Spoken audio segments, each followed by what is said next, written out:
በኢትዮጵያ የአውሮፓ ህብረት አምባሳደር ሶፊ ፍሮም ኤምስበርገር ዛሬ ማክሰኞ መጋቢት 2 በሰጡት ጋዜጣዊ መግለጫ የተለያዩ ወቅታዊ ጉዳዮችን አንስተዋል። አምባሳደሯ ኢትዮጵያና የአውሮፓ ህብረት የሁለትዮሽ ዲፕሎማሲያዊ ግንኙነት የጀመሩበትን 50ኛ ዓመት ምክንያት በማድረግ በሰጡት መግለጫ ላይ በኢትዮጵያ የተለያዩ አካባቢዎች ያሉ ግጭቶችንና ውጥረቶችን በተመለከተ ተጠይቀው መልስ ሰጥተዋል። በትግራይ ክልል ያለው ውጥረት የአውሮፓ ህብረትን እንደሚያሳስብ የገለጹት አምባሳደሯ የክልሉ ውጥረት እንዲሁም በአማራ ክልል የቀጠለው ግጭት ሰላማዊ መፍትሄ እንዲያገኙም ጥሪ አቅርበዋል። Tigray, we hear about the tensions that really we are pressing in that message that it just has to be solved through discussions. በትግራይ ውስጥ ስላሉት ውጥረቶች እየሰማን ነው። በውይይት መፈታት እንዳለበት እየተጫነን ነው። ይህንን መልእክት ለሁሉም ተዋናዮች እያስተላለፍን ነው። በአማራ ክልልም ሁሉንም አማራጮች እየተጠቀምን ግጭት ይቆም የሚል መልእክት እያስተላለፍን ነው። የግጭቱን ተዋናዮች ወደ ውይይት ለማምጣት የምንጠቀምባቸው አንዳንድ አማራጮችም ሊኖሩ ይችላሉ። የአውሮፓ ህብረት ባዘጋጀው መግለጫ ላይ ተገኝተው ንግግር ያደረጉት በኢትዮጵያ ውጭ ጉዳይ ሚኒስቴር የአውሮፓና የአሜሪካ ጉዳዮች ምክትል ዳይሬክተር አብርሃም መንግስቱ የኢትዮጵያ መንግስት ለውይይት ቁርጠኛ አቋም አለው ብለዋል።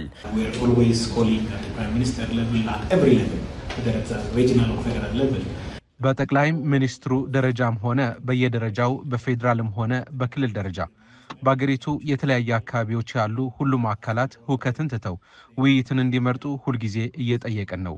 ሁላችንም እንደምናውቀው ሀገራዊ የምክክር ሂደት በጥሩ ሁኔታ ቀጥሏል። ለዚች ሀገርና ለህዝባችን ብቸኛው መንገድ ውይይት ነው። ምንም አይነት ጥያቄዎች ቢኖሩንም መፈታት ያለባቸው በውይይት ጠረጴዛ ነው። ምንም እንኳን በትግራይ ተጀምሮ ወደ አማራና አፋር ክልሎች ተስፋፍቶ የነበረው ግጭት በውይይት መፍትሄ ቢያገኝም በአማራና ኦሮሚያ ክልል የቀጠሉት ግጭቶች ግን እስካሁን መፍትሄ አላገኙም። በሁለቱ ክልሎች ያሉት ግጭቶች ሰላማዊ መፍትሄ ላለማግኘታቸው የኢትዮጵያ መንግስትና በክልሎቹ የሚንቀሳቀሱት አማጽያን ኃይሎች አንዳቸው ሌላውን ይወነጅላሉ።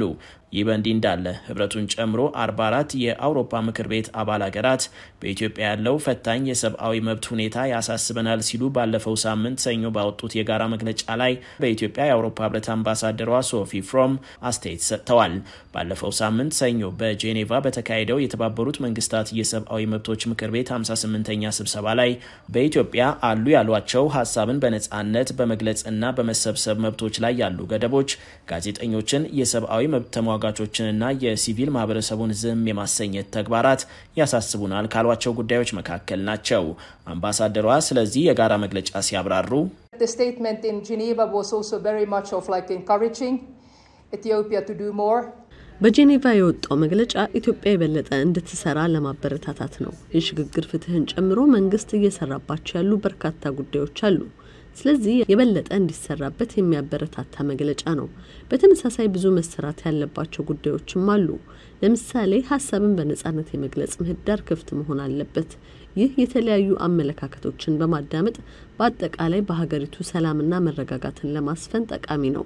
ለሁለት ዓመት የቆየው የሰሜን ኢትዮጵያው ግጭት በአውሮፓ ህብረትና በኢትዮጵያ መንግስት መካከል ያለውን ዲፕሎማሲያዊ ግንኙነት ፈትኖት እንደነበር ያስታወሱት በኢትዮጵያ የህብረቱ አምባሳደር ሶፊ ፍሮም ህብረቱ ለኢትዮጵያ የሚያደርገው ቀጥተኛ የበጀት ድጋፍ በሚቀጥልበት ጉዳይ ላይ ውይይት እየተደረገ እንደሚገኝም ገልጸዋል።